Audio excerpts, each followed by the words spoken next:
Welcome to GBI Cars and a walk around video of our 2014 Mini Paceman.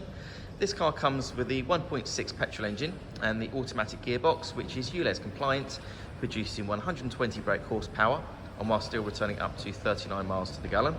The insurance group is 16 and this is a two-owner vehicle, having covered just over 34,000 miles and comes with full service history. This particular colour is called the light white and looks in great condition for the age and mileage of the car. As we have a look inside, you've got the nice clean interior. This car, the first owner chose over £5,000 worth of factory options.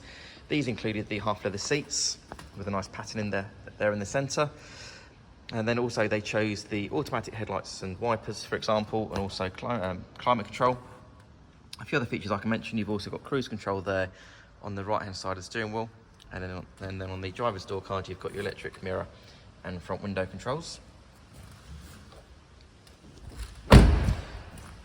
Opening the tailgate on the Paceman reveals a good sized boot there, nice and deep, with the split folding rear seats and the parcel shelf that's still in place.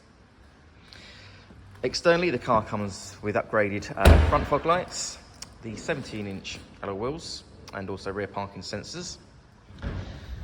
The car's also been independently inspected by the AA, who've been through a 128-point check for your peace of mind, and you'll also receive 12 months AA breakdown cover, a 3-month warranty that you can extend up to 3 years, and we can help you finance the car with no deposit up to 5 years. So if you have any questions or you'd like to book a test drive, then please do give us a call. The number's 01525 305 016. Thanks for watching.